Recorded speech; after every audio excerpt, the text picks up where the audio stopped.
All right, guys. Hey, thanks for participating in the chat. It's fun to hear the things that you guys are grateful for. Man, frog in my throat, not a corona cough, I promise. Anyway, fun to hear and read what you guys are writing. Thank you so much. Big day today, holy cow, especially for all my California people.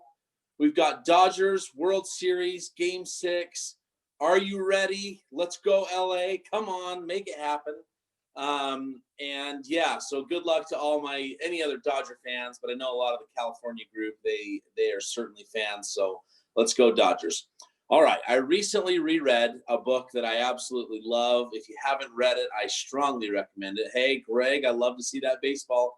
The book is The Traveler's Gift by Andy Andrews. If you haven't read this, it's an easy read. And I love it. And look, one of the things I hear a lot from people in the organization is I haven't read a book in years, or they've been with us for a couple of years and they say, I hadn't read a book in years until I joined Everest. Now I've read 5 or 6 or something. So if anyone's in that situation where it's been a while, I'll tell you, the book, The Traveler's Gift, is an easy read. And it's a good one. It's a story. But the story is about a gentleman who is unconscious and starts having kind of these experiences where he's going into the past and he's meeting with people and that they are sharing some great insight with him. And anyway, the very first one is he's meeting with Harry Truman, where Harry Truman has to make the decision regarding a nuclear weapon. And he was not involved in all of the other choices that were made in the past. It's just a great story. He wasn't the president when Pearl Harbor happened and all of this stuff, but he had to make the choice about the bomb. And so basically the message that he receives from Harry Truman is the buck stops here. It's all about personal accountability, and that you can't, there's many excuses and many life experience that we may just determine have gotten us to where we are at this moment, which is all true, but ultimately taking personal responsibility for that. And kind of interesting, I've been a little bit on this theme recently and in my head thinking about it. And one of the cool things too is I read this article just actually early this morning. I read an article about Mark Zuckerberg. So he's the owner of Facebook, right? And then the story was that he revealed recently that his parents offered him 2 choices: go to Harvard, or we'll get you a franchise, a food franchise of some kind, McDonald's. That's what it says in the article anyway. He could have been a McDonald's owner. And interesting, if you think about the path that this guy went down, and it's like, yeah, he could have been a McDonald's franchise owner. I know a few people that own franchises, they do well. But he chose this other path, right, of becoming educated.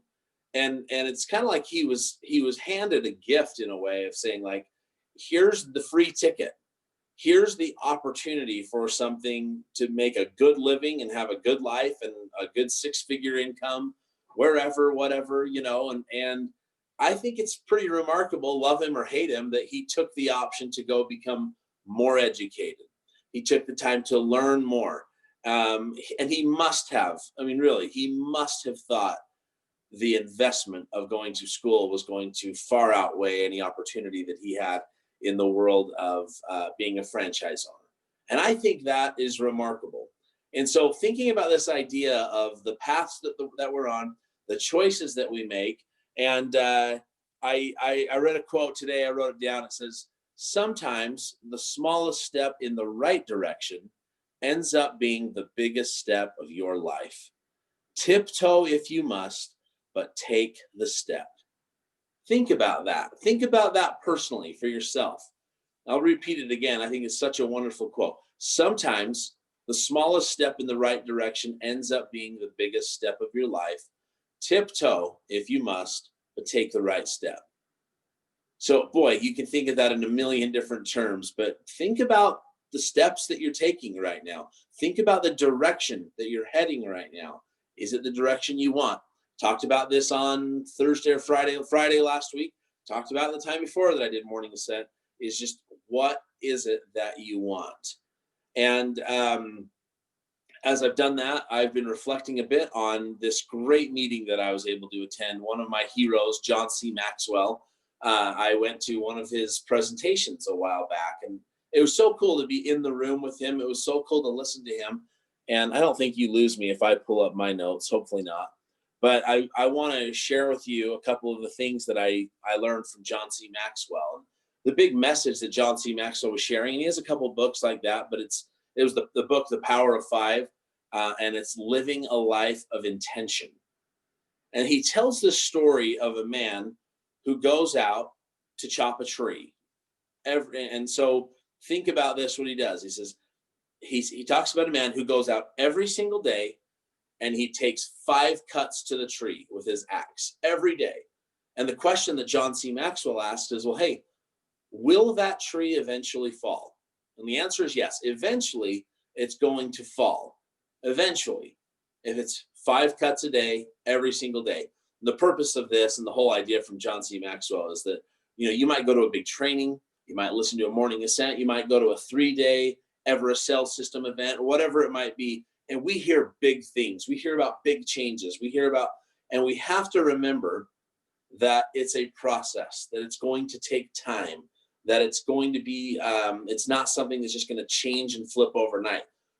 You can change immediately in your mind, right? You can change directions, but the results, we always have to give ourselves some leeway there. It's going to take time. So this example of the individual that goes out and chops down the tree, 5 cuts each day, eventually it'll fall. He said there's 5 things that are interesting to learn from that. And five great, you think for yourself, well, what's that tree that you want to cut down, right? There's one out there, something that you want to accomplish. So what is it? And he says, first and foremost, there's 5 items. Number 1, you have to know what you want to accomplish. The tree cutter did, right? The tree cutter wanted to chop down a tree. So he knew what he wanted to accomplish. Do you know what you want to accomplish? If you don't, do that exercise that I shared with you. If you did the exercise that we did a couple of weeks ago, make sure you're looking at it every day. Have it in front of your face. Item number 2, you must have the right tool. Okay. Would it have worked if he went out there with a shovel? Think about it. Would it have worked if he went out there with a broom? And even though he hit the tree 5 times every day as hard as he could with a broom, would the tree all ever have fallen down? Probably not in that instance, right? Think about it. You have to have the right tool. Number 3, turn your belief into action, right? You have to swing the axe. You might know there's a tree, what you want. You know there's a tree out there you want to cut down. You know what you want. You've got an axe in your hand. You then have to look at that axe and believe, you know what? If I swing this axe and I take these tools, right, and I swing it at that tree 5 times every day, I believe it's going to fall down. So turn the belief into action. Boy, if I could just use that one in an example, I might be thinking, I've got an MLS, I've got a phone, I've got some marketing tools available, right? I've got some scripts. I know what I want. I want to sell some real estate. I have all of the right tools. And then you have to go, do I actually believe? Do I believe that if I use these tools and take action with them, that I will sell some real estate? And here's the joy of it, guys, as though it may be hard. You might lose the belief from time to time. What's amazing is you have a great team of people that want to support you, that believe in you, and are there to help buoy you up in those moments when you might be struggling. And the other best part is you have other people surrounding you that are doing it and it's working. And that's one of the greatest things I love when I'm talking to new agents, talking with agents considering joining our company, is being able to say, you don't have to take my word for it. Look at this person. Fill in the blank. Look at what they've done. Okay. So you turn your belief into action. Number 3. Number 4, you stay focused. Now here's what's interesting about this and critical for a sales agent.